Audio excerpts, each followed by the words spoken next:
મિત્રો આજે વાત કરવી છે મરચાના પાક વિશે.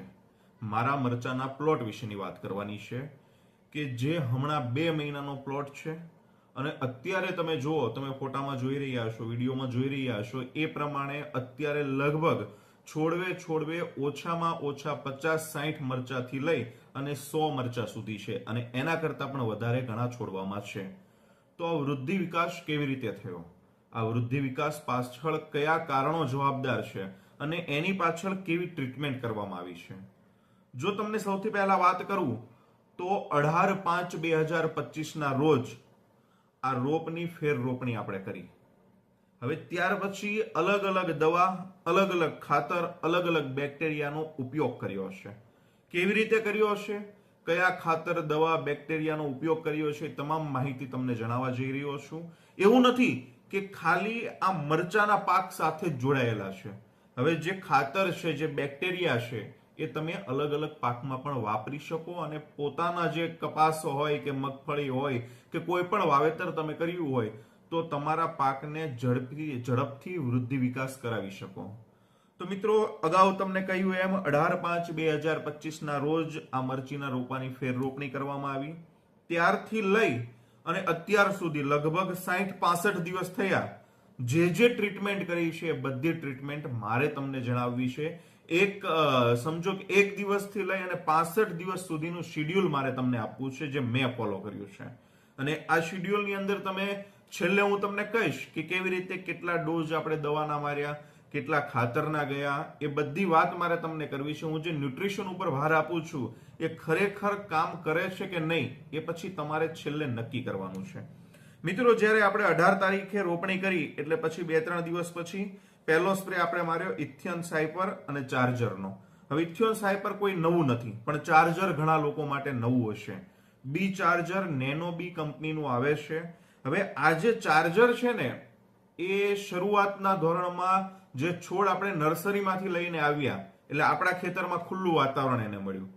હવે ત્યાંનું વાતાવરણ પેક હતું, ઠંડુ વાતાવરણ હતું. અહીંયા ગરમીવાળું વાતાવરણ મળે કે પછી ઠંડી હોય, વરસાદ હોય, અનુકૂળ વાતાવરણ બનાવવા માટે ચાર્જર ખૂબ એટલે ખૂબ મહત્વનું કામ ભજવે છે. ત્યાર પછી આપણે 1 દિવસ છોડી અને ન્યુટ્રિશન આપેલું કાર્બોરિલ પાવર. હવે કાર્બોરિલ પાવર હું તમને દરેક વસ્તુના ફોટા મૂકી આપીશ સાઈડમાં, તમે જોઈ શકશો. હવે કાર્બોરિલ પાવર જે છે ને એ રેડોક્સ કંપનીનું આવે છે અને ઓર્ગેનિક કાર્બન સ્વરૂપે એ આવે છે અને લગભગ 12 કલાકમાં એ એક્ટિવ કાર્બન હોય એટલે એનું કામ ચાલુ થઈ જાય. હવે એનું કામ શું છે તો કે શરૂઆતના જે તબક્કા હોય, શરૂઆતનો જે સમય હોય છોડ માટે, તો એ છોડને વધારે સારી રીતે વિકાસ કરાવવામાં મદદ કરે છે અને મૂળ જે છે એનો વિકાસ કરાવવામાં. હવે ત્યાર પછી આપણે ગૌકૃપા અમૃતમ બેક્ટેરિયા, જે ગોપાલભાઈ સુતરિયાએ પોતે બનાવેલા છે, ઘણા બધા જે ઓર્ગેનિક ખેતી કરતા હશે એમને ખબર હશે, આ બેક્ટેરિયા એ વાપરતા પણ હશે. એનો આપણે સ્પ્રે પણ લીધેલો અને ડ્રીપમાં પણ આપેલા. ત્યાર પછી ફરીથી આપણે કોઈ રોગ જીવાત હતી નહીં એટલે ઇથિયોન સાયપર અને પાછો ચાર્જરનો રાઉન્ડ લઈ લીધો. હવે એ પછીના ગાળામાં થોડીક સફેદ માખી દેખાવા માંડી અને આજુબાજુમાં એવા સમાચાર આવે કે થોડોક ભાઈ ઈયળનો તે અત્યારે ક્રેઝ પીરિયડ ચાલુ થઈ ગયો છે એટલે આપણે અંગારા લઈ લીધું. હવે અંગારા છે એ પણ રેડોક્સ કંપનીનું સારું એવું કન્ટેન્ટ આવે છે સફેદ માખી માટે. એની સાથે આપણે ચાર્જર લીધું. તમે જુઓ, 3 વખત ચાર્જરના કન્ટિન્યુ સ્પ્રે લીધા. કેમ કે વાતાવરણને, છોડને અનુકૂળ બનાવવા માટે, એની રોગ પ્રતિકારક શક્તિ વધારવા માટે. એવું નથી કહેતો તમે ચાર્જર લ્યો, એની જેવા બીજા કોઈ પ્રોડક્ટ હોય, તમને સારી કંપની લાગતી હોય તો તમે વાપરી શકો. અંગારા લીધું, ચાર્જર લીધું અને કોરાજન લીધું ઈયળ માટે. હવે ત્યાર પછી આપણે છે ને 2 દિવસ જવા દીધા, 2-3 દિવસ. એ સમયગાળામાં 3-4-5 દિવસે આપણે દવાનો છંટકાવ કરતા અને ખાતર 2-3 દિવસે આપતા હતા. હવે ત્યાર પછી બાયોમાઇસિન, રિસેપ્ટોન અને પેપ્રિકા. હવે બાયોમાઇસિન જે છે ને એ એન્ટીબાયોટિકનું કામ કરે એટલે એ આપણે લીધું હતું. રિસેપ્ટોન જે છે એ main PGR, plant growth regulator છે, એટલે આપણે જે છોડ છે એનો વિકાસ કરાવવામાં ઝડપથી મદદરૂપ થાય એ માટે. અને પેપ્રિકા છે સફેદ માખી માટેનું છે. ત્યાર પછી આપણે 7 સ્ટાર અને બી વામના બેક્ટેરિયા લીધા હતા. અગાઉ મેં તમને જે કીધું નેનો બીનું ચાર્જર જે છે એ કંપનીના 7 સ્ટાર અને બી વામ બેક્ટેરિયા આવે છે, એ આપણે ડ્રીપ દ્વારા આપેલા. ત્યાર પછી થોડુંક એવું લાગ્યું કે હવેનો જે પીરિયડ છે, કથેરી આવી શકે, થ્રીપ્સ આવી શકે, ઈયળ તો હતી જ થોડી, એટલે આપણે ઇમ્પ્લિસિટ લઈ લીધું પારિજાત કંપનીનું. એ જે છે ને ઇમ્પ્લિસિટમાં ઈયળ, થ્રિપ્સ ને કથીરી આ ત્રણેય કંટ્રોલ થઈ શકે. અને એના સાથે સાથે આપણે માંજો લીધું. માંજો સફેદ માખી માટે છે. અને ત્યાર પછી સિલ્વિટા એની જોડે લઈ લીધું. સિલ્વિટા એ નેનોબી કંપનીનું જ છે. સિલિકોન આવે, જે મેં તમને અગાઉ આપણા જે ખાતરના વિડીયો હતા એમાં સિલિકોન જે સમજાવ્યું કે સિલિકોનનો શું રોલ છે. તો સિલિકોન આપણા જે છોડ હોય એને મજબૂત કરવાનું કામ કરે છે. અને એ અમુક એવા જે એન્ઝાઇમને છોડાવે છે જેના થકી આપણો છોડ બીજા ખાતરને, દવાને, પાણીને બધું ગ્રહણ કરી શકે. હવે ત્યાર પછી આપણે યુમિક એસિડ વાપર્યું, રેડ યુમિક કરીને. ત્યાર પછી વનિતા જે કંપની આવે છે, વનિતાના આપણે ખાતર વાપરીએ એનું રેમેડી માઇક્રો ન્યુટ્રિયન્ટ ખાતર જે આવે છે એ આપણે ડ્રીપમાં ચડાવેલું. ત્યાર પછી થોડોક પાછો કથીરીનો ક્રેઝ હતો એટલે મેજિસ્ટર લઈ લીધું. સારી કંપનીના કન્ટેન્ટ વાપરવા જેમાં રિઝલ્ટ મળતું હોય તે, એટલે આપણે મેજિસ્ટર લઈ લીધું. એની સાથે બી સિક્કો લઈ લીધું, ફૂગનાશક. એમાં સિલ્વર ને કોપર આવે, નેનોબી કંપનીનું જ આવે છે, બરાબર. અને એની સાથે સાથે આપણે નીમ ઓઇલ પણ લઈ લીધું. હવે નીમ ઓઇલ જે છે એ જીવાતને એ બધાને કંટ્રોલ કરશે. ત્યાર પછી આપણને એવું લાગ્યું કે હવે થોડુંક ફૂગનાશક તરફ જવું પડશે, કારણ કે ફૂગનાશક આપણે શરૂઆતમાં, કારણ કે ગરમીનું વાતાવરણ હોય, છોડને તકલીફ પડે એટલે આપતા નહોતા. એટલે આપણે શરૂઆત કોનિકાથી કરી, કારણ કે કોનિકા એક ફૂગનાશક પણ છે અને બીજું એન્ટીબાયોટિકનું કામ પણ કરે. એની સાથે સાથે કોરાજન આપી દીધું અને જમ્પ આપી દીધું, જે થ્રિપ્સ ને સફેદ માખી ને એ બધા જીવાતમાં કામ કરે એટલા માટે. હવે ત્યાર પછી આપણે એક રાઉન્ડ ડેલિગેટનો લઈ લીધો. સાથે સાથે ફૂગનાશક હવે શરૂ કરવા પડશે, કારણ કે વરસાદ થઈ ગયો એટલે ફૂગના ચાન્સ વધી ગયા. ડેલિગેટ, એની સાથે જેનેટ લઈ લીધું ફૂગનાશક. અને પછી બીજું જે આપણે અગાઉ જે વિડીયોમાં વાત કરી હતી લિક્વિડ ખાતરની, તો લિક્વિડ ખાતર એક આવે છે 20-20-20+T. નાઇટ્રોજન, પોટાશ, ફોસ્ફરસ ત્રણે 20-20 આવે, 19-19 આવે એ રીતે. અને બીજા માઇક્રો ન્યુટ્રિયન્ટ એની અંદર આવે. અને લિક્વિડ પ્રકારમાં એ ખાતર આવે છે. આપણે જે રેક્સ બોટાનિક્સ કરીને કંપની છે એના ખાતર છે, એ આપણે યુઝ કર્યા પછી. હવે ત્યાર પછી શરૂઆતનું ધોરણ હતું એટલે પછી એવું લાગ્યું કે હવે આપણે છોડને અલગ અલગ બધા ન્યુટ્રિશન એક સાથે મળે તો સારું રહે. એટલા માટે આપણે કોરામંડલનું ફિટસોલ ગ્રેડ 1 વાપર્યો. હવે કોરામંડલ એક સિસ્ટમ સારી બનાવી છે. જે ખેડૂતોને કાંઈ ખબર નથી પડતી, જે ખેડૂતો માટે બધું નવું છે, એમને કાંઈ નહીં કરવાનું, ફક્ત ને ફક્ત બે વસ્તુ યાદ રાખવાની, ગ્રેડ 1 ને ગ્રેડ 2. પહેલા 60 દિવસ હોય તો ગ્રેડ 1 ચડાવી રાખવાનો, પછીના 60 દિવસે ગ્રેડ 2 ચાલુ કરી દેવાનું, જ્યારે આપણે ફળ ને એ બધું વિકાસ થતું હોય ત્યારે. અને વચ્ચે વચ્ચે ક્યારેક ક્યારેક પાછું તમે જે વીણી લઈ લેતા હોય, વીણી લીધા પછી પાછું ગ્રેડ 1 એકાદ વખત આપી દેવાનું. એટલે કોરામંડલનું ફિટસોલ લઈ લીધું. અને ફિટસોલમાં 10 તત્વો આવે ગ્રેડ 1 માં, અને ગ્રેડ 2 માં 9 તત્વો આવે કેલ્શિયમ સિવાયના. એટલે કેલ્શિયમ આપણે પાછું અલગથી આપવાનું, એટલે કેલ્શિયમ નાઇટ્રેટ આપણે આપી દીધું. પછી પાછો 3 દિવસનો ગેપ રાખ્યો. પાછું ગૌકૃપા અમૃતમ આપ્યું બેક્ટેરિયા નીચે, કારણ કે જમીનની અંદર જેટલા બેક્ટેરિયા વધશે એટલો જે અંદર જે આપણો ખોરાક પડેલો છે છોડ માટેનો, નાઇટ્રોજન, પોટાશ બધું આપણે અંદર છે જ, બરાબર. સમજી લો કે ફોસ્ફરસ છે, ઘણું બધું અત્યારે સ્થિર પ્રમાણમાં છે. તો ફોસ્ફરસને બેક્ટેરિયા એને છૂટો પાડશે, લભ્ય સ્વરૂપમાં તૈયાર કરી અને છોડને ઉપાડવાનું કામ કરશે. હવે ગૌકૃપા અમૃતમ આપી દીધું. ત્યાર પછી આપણે બ્લુ કોપર લઈ લીધું, કારણ કે વરસાદ હતો, ફૂગનું હતું, એટલે ખબર હતી કે બ્લાઇટ્સ ટૂંક સમયમાં આવી શકે, એટલે ધીમે ધીમે કોપર બેઝ ઉપર જવું પડે. એટલે બ્લુ કોપર આપી દીધું. એની સાથે સાથે સફેદ માખીનું ડાયફેન્થ્યુરિન જોય કરીને આવે છે એ આપ્યું. અને થોડીક વાયરસની બીક લાગતી હતી, બને ત્યાં સુધી તો નથી આ વખતે, પણ બીક લાગતી હતી, ગયા વર્ષે વધારે હતો, એટલે એજીફોર્ટ કરીને આવે છે, એ એજીફોર્ટ આપણે વાયરસની તકેદારી માટે આપ્યું. હવે ત્યાર પછી વેસ્ટ ડિકમ્પોઝર, ડોક્ટર કિશનચંદ્ર, આમ તો અત્યારે નિધન પામ્યા છે, હાલ એ છે નહીં, પણ એમણે એક સરસ મજાની 2-3 વસ્તુ, ઘણી બધી વસ્તુ આમ તો બનાવી છે. એમાંથી 3-4 વસ્તુ હું પોતે વાપરું છું, એ પછી તમને સમજાવીશ. એટલે વેસ્ટ ડિકમ્પોઝર ડ્રીપમાં આપી દીધું. એનું કામ શું છે તો કે આપણે જે કંઈ દેશી ખાતર નાખ્યું છે, કે આપણે જે કંઈ અગાઉ જે ખેડ કરેલી હોય, માનો દાખલા તરીકે કપાસ હોય તો અત્યારે બધા શેડર ચલાવી દે, એટલે કપાસનો જે કંઈ કૂચો ને એ બધું છે જમીનમાં જતું રહે. તો એ જે શેડવવાનું કામ કરે છે, એને ખાતર સ્વરૂપે ફેરવવાનું જે કામ કરે છે વેસ્ટ ડિકમ્પોઝર કરે છે. ત્યાર પછી આપણે સ્પ્રે લઈ લીધો કરજેટનો, અને ફૂલ ફાલની જરૂર હતી એટલે રિફિલ લઈ લીધું. અને સાથે સાથે થ્રિપ્સ ને સફેદ માખી માટે કોલ્ફોસ લઈ લીધું. હવે કરજેટ ફૂગ માટે, રિફિલ છે ફાલ માટેનું છે, કે તમારે કોઈ પણ પાક હોય તો ફાલ લાવવામાં વધારે ઝડપી બનાવરાવે તો એ રિફિલનું કામ છે. ત્યાર પછી આપણે ટ્રાયકોડરમાં બનાવેલા છે પોતે જાતે જ, ત્યાં જે ડોક્ટર કિશનચંદ્ર છે એમના મધર કલ્ચરથી જ, એ આપી દીધા. પછી 2-3 દિવસ જવા દઈએ, પાછું 1261 લિક્વિડમાં જે અગાઉ તમને કહ્યું એ લિક્વિડ ખાતર આપી દીધું. પાછા 2-3 દિવસ જવા દીધા અને એનપીકે બેક્ટેરિયા ડીકેસીના એટલે કે ડોક્ટર કિશનચંદ્રના એ પાછા આપી દીધા. ત્યાર પછી આપણે થોડોક સમય એવો આવી ગયો કે ફૂગનો પ્રકોપ થોડોક દેખાવા માંડ્યો, એટલે પછી પાછું મિલપેર લઈ લીધું. વાયરસ માટે રિકોલેટ કરીને એક ચોકલેટ આવે છે રેડોક્સ કંપનીની, એ લીધી અને 1261 સ્પ્રેમાં લઈ લીધું લિક્વિડ. ત્યાર પછી અચાનક વરસાદનો ગાળો હતો એ 4-5 દિવસ. વરસાદના ગાળા પછી આપણે જોયું તો એક સામટું આજુબાજુમાં બધે ઘણી બધી બ્લાઇટ્સની રામણ દેખાવા માંડી. જ્યાં જોવો ત્યાં બધા બ્લાઇટ્સ કરે.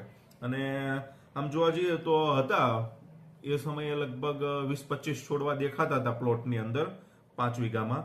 એટલે આપણે કોસાઇડ લઈ લીધું એને ઝડપથી રોકવા માટે, અને એની સાથે સ્ટ્રેપ્ટોસાઇક્લિનની જે આપણે વાયરસની પીળી પડી આવે એ લઈ લીધી, કારણ કે બેક્ટેરિયલ ઇન્ફેક્શનથી આ બ્લાઇટ વધારે પ્રસરતી હોય છે. ત્યાર પછી પાછું માઇક્રોરાઇઝા આપી દીધું મૂળની અંદર, કારણ કે વિકાસ અટકવો ન જોઈએ. હવે આ બ્લાઇટ ને એ બધું છે, બધું માનો કે ભલે બેક્ટેરિયલ ઇન્ફેક્શન છે પણ સાથે સાથે ફૂગ જ છે ને એક પ્રકારની, તો અને ફૂગને તોડવા માટે માઇક્રોરાઇઝા બહુ સારું કામ કરે, બેક્ટેરિયા બહુ સારા કામ કરે. એટલે પાછું માઇક્રોરાઇઝા ઘરે બનાવેલા છે ડોક્ટર કિશનચંદ્રના મધર કલ્ચરથી, એ આપી દીધા. હવે બ્લાઇટ્સ હતી, એક સ્પ્રેમાં તો જાય નહીં, તાત્કાલિક એને રોકવા માટે આપણે કોસાઇડ આપી દીધું. થોડુંક ગરમ પણ પડે છોડ માટે, ફાલ ખરી જાય, નાના મરચા બેઠા હોય એ ખરી જાય, અને ખર્યા પણ ખરા. ત્યાર પછી રેઇનબો કરીને આવે છે ફૂગ માટેનું, તે બ્લાઇટ્સ માટેનું, એની સાથે સાથે રિસેપ્ટોન પ્લાન્ટ ગ્રોથ રેગ્યુલેટર, બળ થોડુંક કરાવવા માટે છોડવાને. અને એ સમયગાળામાં વાયરસ વધારે ન ફેલાઈ જાય એટલે પાછું ફરીથી એજીફોર્ટ આપી દીધું. એ પત્યું એટલે ગૌકૃપા અમૃતમ 2 દિવસ પછી આપ્યું. પાછું 2-3 દિવસ જવા દીધા. ડેલમાં ફૂગનાશક વોલ્યુમ ટર્ગો, થ્રિપ્સ કથીરીનું અને રિફંડ. હવે આ જે રિફંડ છે ને એ આપણે ફાલ લાવ્યા હતા, થોડો જાજો ખરી ગયો, કારણ કે બ્લુ કોપર ને એ બધું જે થોડાક હેવી ડોઝ કોપર ના આવ્યા એટલે થોડો જાજો ફાલ ખરી ગયો. હવે નવો ખરે નહીં અને નવા મરચા બને એટલે રિફંડ આપી દીધું. રિફંડનું કામ છે ફાલને ખરતો અટકાવવો અને નવા મરચા બનાવરાવવા. ત્યાર પછી પાછું ફરીથી વેસ્ટ ડિકમ્પોઝર આપી દીધું ડ્રીપની અંદર. ત્યાર પછી સિક્કો, આ જે નેનોબી કંપનીનું અગાઉ કહ્યું એમ કોપર ને સિલ્વર વાળું એ કન્ટેન્ટ, એની સાથે ત્રાસીડ આપ્યું, કારણ કે સફેદ માખી અને થ્રિપ્સ એ બંને થોડી દેખાતી. હવે એટલા પછી હવે સમજો કે થોડાક દિવસ પહેલા આપણે 15-20 દિવસ પહેલા કેલ્શિયમ નાઇટ્રેટ આપ્યું હતું, એટલે પાછો ફરીથી કેલ્શિયમ નાઇટ્રેટ આપવાનું ચાલુ થયું. એટલે ફરીથી પાછું 15-20 દિવસ થયા એટલે કેલ્શિયમ નાઇટ્રેટ આપી દીધું. કેલ્શિયમ નાઇટ્રેટ આપ્યા પછી પાછું 2-3 દિવસ ગયા પછી ગૌકૃપા અમૃતમ આપ્યું. એના 2 દિવસ પછી 052-34 આપી દીધું, કારણ કે મરચા થઈ ગયા છે, એને મોટા જ કરવા પડશે અને આપણે વનપક વેચવાના, એટલે પાછું 052-34 આપ્યું. અને ત્યાર પછી હમણાં પાછો એક નવો મરચા જે હોય ને એને સૂકો ડાઘ પડી જાય, લીલો સુકારો આપણે કહીએ, એવું મરચમ થવા માંડ્યું. અને એ જે અસર જે દેખાણી ને કેલ્શિયમની ઉણપની અસર દેખાણી, એટલે પાછું આપણે ટેનબોર લઈ લીધું વનિતાનું, એમાં કેલ્શિયમ અને બોરોન બંને આવે. અને પાછું એના બીજા દિવસે ક્રેક ઓફ કેબ, એની અંદર કેલ્શિયમ ને બોરોન બે મિક્સ આવે, નિધિ વર્દેશિયન કંપનીનું આવે છે, એ લઈ લીધું. મેગાસ્પાયરો કથીરી માટે લીધું, કારણ કે થોડોક કથીરીનો આજુબાજુમાં વધારે એટેક હતો, અને સાથે ઈયળનો એટેક પણ છે એટલે જગારા લઈ લીધું. હવે જે કેલ્શિયમ ને બોરોન જે છે ને એ ઉપર 2 વખત શું લેવું પડ્યું, કારણ કે જો હું એ ફોટો અહીં તમને બતાવી દઉં, જો આ જે પરિસ્થિતિ થઈ ને મરચામાં એટલે લેવું પડ્યું, નહીતર 15-20 દિવસના ગાળે લેવાનું હોય, પણ આપણે લગભગ 4-5 દિવસ જવા દીધા પછી તરત લેવું પડ્યું.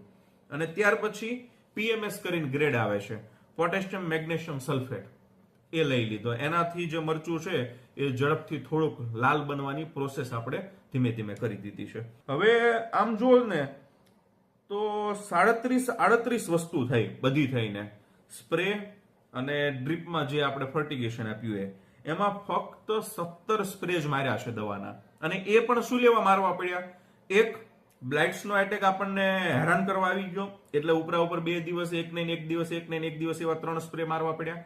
અને કથીરીનો એટેક એ જે છે એના માટે આપણે 2-3 દિવસે હમણાં સ્પ્રે મારવા પડ્યા. એ જે છે ને એના કારણે અત્યારે 17 સ્પ્રે થયા, નહીતર અત્યારે ઓલમોસ્ટ 12-13 સ્પ્રે જેવા હોય. અને એની સામે તમે ન્યુટ્રિશન જુઓ તો 22 ન્યુટ્રિશન આપણે આપ્યા, અલગ અલગ ખાતર, અલગ અલગ બેક્ટેરિયા, એટલે છોડને માંદો જ નથી પડવા દેતા. બેક્ટેરિયા એનું કામ કરશે, જમીનમાં જે કંઈ પડેલું છે વર્ષો જૂનું એ બધું પાછું ફરીથી કામે લગાડી એનું પોતાનું કામ કરી અને છોડને આપવાનું ચાલુ કરશે. માઇકોરાઇઝા આપીએ તો માઇકોરાઇઝા ફૂગ સામે થોડુંક રક્ષણ કરાવશે. એટલે જે મેઇન જે ફોકસ છે ન્યુટ્રિશન ઉપર હું આપું છું એ શાના માટે આપું છું? આ વસ્તુ માટે.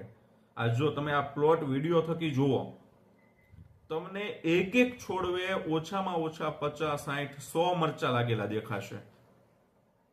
તો મિત્રો ધીમે ધીમે આપણે બધાએ નવી ટેકનોલોજીને સ્વીકારવી પડશે. અગાઉ મેં વિડીયોમાં કીધું હતું એમ કે લિક્વિડ ફર્ટિલાઇઝર આવવા માંડ્યા છે. તમને જે કંપનીના સારા લાગે તમે રિઝલ્ટ લ્યો.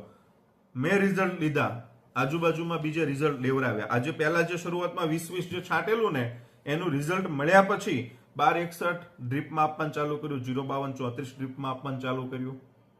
નહીતર તો આપણે જે જૂની રૂઢીથી ચાલીએ છીએ એ ચાલવાના જ છીએ. પણ એક વખત રિઝલ્ટ મળે અને તમને કંઈક સારું દેખાય તો અને તો જ આગળ વધવાનું. એવું નહીં કે મેં જે કંપનીની દવા લીધી એ જ તમારે લેવી. તમે બીજી કંપનીની લઈ લો, તમને એમાં સારું રિઝલ્ટ મળતું હોય તો મિત્રો કંઈક આવી રીતનું કરશો, આવી રીતનું પ્લાનિંગ કરશો. વધારે ઉત્પાદન લેવું હોય તો વધારે ખોરાક આપવો પડશે. હા, વધારે ખોરાક આપવો પડશે અને સાથે સાથે તમારે બધા નિયંત્રણ પણ જોવાના છે. અને એવું નથી કે નકરું આપણે રાસાયણિક ઉપર જતા રહીએ કે નકરું આપણે.